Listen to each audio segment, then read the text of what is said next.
আসসালামু আলাইকুম। এখন নির্বাচন হলে বিএনপি রাষ্ট্র ক্ষমতায় চলে যাবে। অনেকেরই সেটা মানতে কষ্ট হচ্ছে এবং তাদের রাতের ঘুম হারাম হয়ে যাচ্ছে। তাই তারা প্রতিনিয়ত নির্বাচনকে বানচাল করার জন্য তারা কিন্তু ষড়যন্ত্র করে যাচ্ছে। আপনারা যতই ষড়যন্ত্র করেন, এদেশের গণমানুষের ছাওয়া, এদেশের মানুষের ছাওয়া হচ্ছে একটি গণতান্ত্রিক সরকার এবং তাদের ভোটের মাধ্যমে একটি গণতান্ত্রিক সরকার প্রতিষ্ঠিত হবে এবং সেই সরকার দেশের জন্য, মানুষের কল্যাণের জন্য কাজ করবে।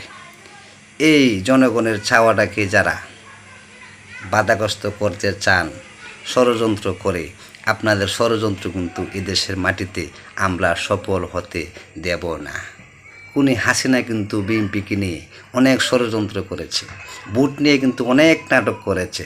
তার উপরে কিন্তু বিএনপি এই দেশের মানুষের ভোটের অধিকার তাদের হাতে ফিরিয়ে দেওয়ার জন্য টানা 17টি বছর আন্দোলন সংগ্রাম করেছে। আন্দোলন সংগ্রাম করতে গিয়ে অনেক নেতাকর্মী গুম হয়েছে, হত্যার শিকার হয়েছে, ঘর ছাড়া, বাড়ি ছাড়া এবং কি দেশের বাইরেও তারা জীবনযাপন করতে বাধ্য হয়েছে।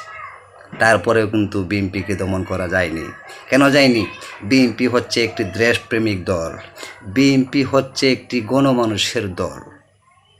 তাই আবারও যদি দেশের মানুষের ভোটের অধিকার তাদের হাতে ফিরিয়ে দেওয়ার জন্য রাজপথে নামতে হয়, আমরা কিন্তু প্রস্তুত।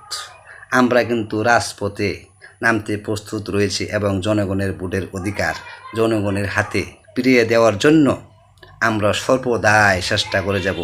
আন্দোলন সংগ্রাম কিন্তু আমাদের অব্যাহত থাকবে। আর যারা ষড়যন্ত্র করে ক্ষমতায় থাকতে চান এবং ক্ষমতাটাকে পাকাপোক্ত করতে চান, আপনাদেরকে বলতে চাই, শুনেন, আপনারা কিন্তু ইতিমধ্যে ক্ষমতার স্বাদ পেয়েছেন। এই ক্ষমতার স্বাদ আপনাদের ছাড়তে খুব কষ্ট হচ্ছে, মায়া লাগছে। তাই আপনারা আবল তাবল কথা বলছেন, নির্বাচনকে পিছিয়ে দেওয়ার জন্য অনেক ষড়যন্ত্র করে যাচ্ছেন। আপনাদের ষড়যন্ত্র এদেশের মাটিতে কোনো দিন সফল হবে না এবং সফল হতে দেওয়া হবে না।